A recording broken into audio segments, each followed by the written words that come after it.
ابھی انتقال دے کے غیر أما بعد کے لیے جگہ نہیں فقد قال الله تبارك وتعالى في القرآن المجيد والفرقان الحميد أعوذ بالله من الشيطان الرجيم قادر بسم الله الرحمن الرحيم ذلك الكتاب لا ريب فيه هدى للمتقين وقال النبي صلى الله عليه وسلم خيركم من تعلم القرآن وعلمه الہی ملت اسلام کے سامان پیدا کر الہی ملت اسلام کے سامان پیدا کر دلوں میں مومنوں کے الفت قرآن پیدا کر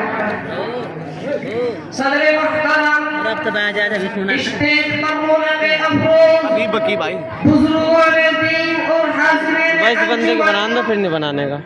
آج کی اس محفل و بابرکت اجلاس میں میرا موضوع سخن دنیا کی سب سے پاکیزہ اور مقدس کتاب قرآن پاک ہے ہمیں چڑھتے سورج کی طرح یقین ہے کہ اس کا ایک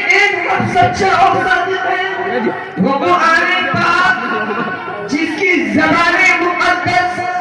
بیان مقدس اور جو فصاحت و بلاغت کا ٹھانے مارتا سمندر ہے جس کے متعلق ارشاد ربانی ہے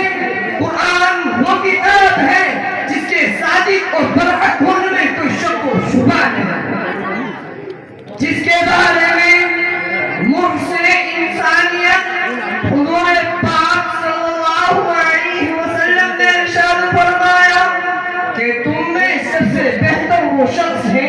جو قرآن کو سیکھے اور سکھائے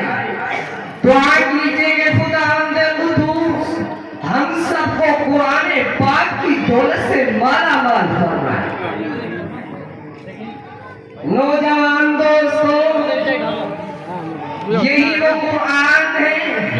جو رہتی دنیا تک کے انسانوں کے لیے سراپا ہدایت اور رحمت ہے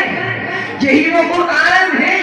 جس نے پسندہ قلوب کو تازگی بخشی ہاں یہ وہی قرآن ہے جس کی برکت سے جنات و شیاطین کا آسمانوں پر جانا بند ہوا یہی وہ قرآن ہے جس کی برکت سے عزت و رفعت کے شامیانے گڑ گئے یہی وہ قرآن ہے جس کی بدولت عمر فاروق کو ایمان کو نصیب ہوا یہی وہ قرآن ہے جو سچائی اور امانت داری کا درس دیتا ہے یہی وہ قرآن ہے جس کی نظیر پیش کرنے سے ساری دنیا عاجز و قاصر رہی یہی وہ قرآن ہے جس کا مثل پیش کرنے سے عرب کے فصیح و بلیغ زبان دانی کا دعویٰ کرنے والوں نے گھٹنے ٹیک دیے یہی وہ قرآن ہے جس نے ضلالت و گمراہی کی دلدل میں پھنسی ہوئی انسانیت کو رشد و ہدایت کا پیغام سنایا یہی وہ قرآن ہے جس کی حفاظت کا وعدہ خود خالق کے کائنات نے فرمایا یہی وہ قرآن ہے جس نے ذہن امتوں کو جلا بخشا یہی وہ قرآن ہے جس کی برکت سے اجڑے چمن میں بہار پیدا ہوا محترم حضرات آج کے دور میں حفظ کلام پاک کو حضور کام سمجھا جاتا ہے اس کے الفاظ رکھنے کو حماقت بتلایا جاتا ہے کہا جاتا ہے کہ اس کا رکھنا اور بے سمجھے پڑھنا بے سود ہے افسوس اس قرآن پاک کے بارے میں ہمارا یہ خیال ہے کہ جس کے بارے میں شہنشاہ بدعا جناب محمد رسول اللہ صلی اللہ علیہ وسلم نے ارشاد فرمایا اقرأ وارتقي ورتل كما كنت ترتل في الدنيا فإن منزلك عند آخر آية تقرأها قیامت کے دن حافظ قرآن سے کہا جائے گا قرآن پڑھتا جا اور جنت کے درجوں پر چڑھتا جا اور ڈھیر ڈھیر کر پڑھ جیسا کہ دنیا میں ڈھیر ڈھیر کر پڑھا کرتا تھا بس تیرا مقام و ٹھکانہ وہی ہے مسلمانوں یاد رکھو یہ قرآن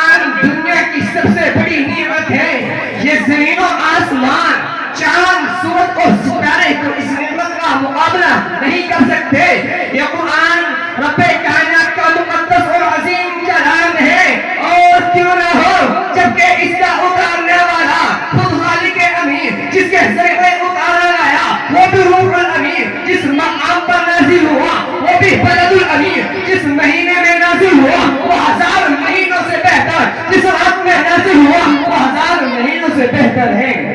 اللہ کا یہ مقدس اور پاکیزہ کلام تمام کلاموں سے افضل اور برتر ہے. حدیث پاک میں آتا ہے فضل کلام اللہ علی سائر کلام فضل اللہ علی خلقہ.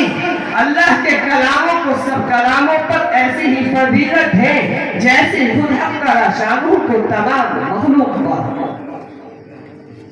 حضرات قیامت کا میدان اور ایسے 10 آدمی جن کے لیے جہنم واجب ہو چکی ہوگی.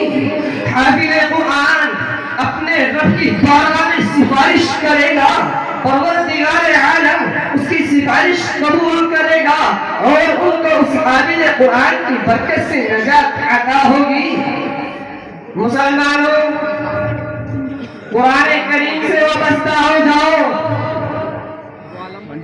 ورنہ یاد رکھو تعلیم ہمیں کبھی ناک نہیں کرے گی. اللہ تعالی ہم سب کو قرآن کو سیکھنے اور سکھانے کی توفیق عطا فرمائے. وما علینا الا البلاغ. ایسا کرے گا